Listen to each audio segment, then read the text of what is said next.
ঝাড়গ্রাম জেলার বিনপুর থেকে আমকলা মাত্র 15 কিলোমিটার। এই রাস্তার সঙ্গে ঝাড়গ্রাম বিনপুর বেলপাহাড়ির সঙ্গে লালগড়ের যোগাযোগের সব থেকে কম সময় লাগে, কিন্তু সেই বামফ্রন্ট আমল থেকে আজ অব্দি এই রাস্তার কোনো সংস্কার হয়নি। নদীর পাড় দিয়ে এই রাস্তার বেহাল দশা। আজকে নয়, গত 15 থেকে 20 বছরের সেই রাস্তার সরানোর দাবিতে আজকে অর্থাৎ মঙ্গলবার নাগরিক কমিটি ডেপুটেশন দেন ঝাড়গ্রাম জেলাশাসক, জেলা সভাধিকারী সহ অন্যান্য আধিকারিকদের। এলাকাবাসীর একটাই দাবি, প্রায় 50 গ্রাম এই রাস্তার ওপর নির্ভরশীল। এই রাস্তা ঠিকঠাকভাবে নির্মাণ হলে এই গ্রামবাসীদের বিদ্যালয় যাওয়া থেকে অফিস আদালতের সঙ্গে যোগাযোগ খুব সহজ হয়। কিন্তু এই 50টি গ্রামের কথা বামফ্রন্টের আমলে না তৃণমূলের সরকারের আমলে কখনোই ভাবা হয়নি। ভোট আসে ভোট যায়, বামফ্রন্ট অথবা তৃণমূল কংগ্রেস কেউ ভাবেনি এলাকাবাসীর কথা। সেই জন্য গ্রামবাসীরা নিজেরাই অরাজনৈতিক একটি সংগঠন তৈরি করে এই রাস্তা নিয়ে আন্দোলনে নামলেন।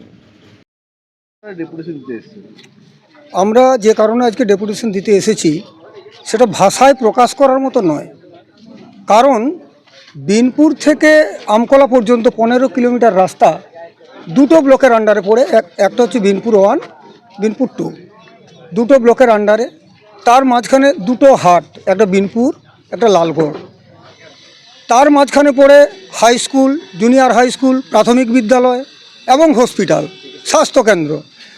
এখানে কোনো রুগীকে যদি রাত্রিবেলা আনা হয়, সেই রুগীটা আমার মনে হয় যে হসপিটালে আনা হলে বাঁচবে, কিন্তু আমার মনে হয় যে হসপিটালে পৌঁছানোর আগেই মারা যেতে পারে, এরকম রাস্তার অবস্থা। আবার গাড়ি পাল্টিও হয়ে যেতে পারে, যে কোনো সময় অ্যাক্সিডেন্ট ঘটতে পারে। আজকে 10 থেকে 15 বছর আমরা কোনো রাস্তার কোনো কাজ আমরা দেখতে পাইনি। আমরা এসেছি শান্তিপূর্ণভাবে ডিএম সাহেবের কাছে আমরা আবেদন করব যাতে এই রাস্তা পূর্ণাঙ্গভাবে হয়, আমরা তার আবেদন রাখব। আপনি শুধু ডিএম সাহেবকে আজকে বক্তব্য ডেপুটেশন দিলেন না, তার আগে আমরা জেলা পরিষদে গিয়েছিলাম, সভাধিপতি ম্যাডামের সাথে আমরা দেখা করেছি। উনি আমাদেরকে ইতিবাচক একটা আশা দিয়েছেন যে আমরা খুব শীঘ্রই এই কাজটা আমরা করব।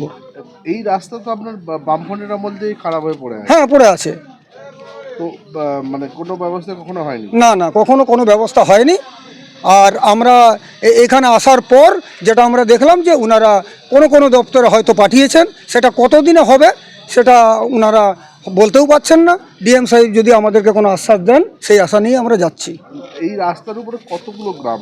এই রাস্তার উপর আপনার 50খানা গ্রাম আছে। নির্ভরশীল কতগুলো গ্রামবাসী নির্ভরশীল এই রাস্তার উপর? 50টা তো একদম অ্যাক্টিভভাবে নির্ভরশীল।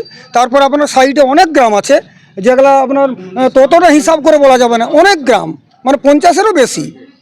আপনার নাম? আমার নাম প্রদীপ কুমার মাইতি, বিনপুর নাগরিক প্রতিরোধ কমিটির যুগ্ম সম্পাদক।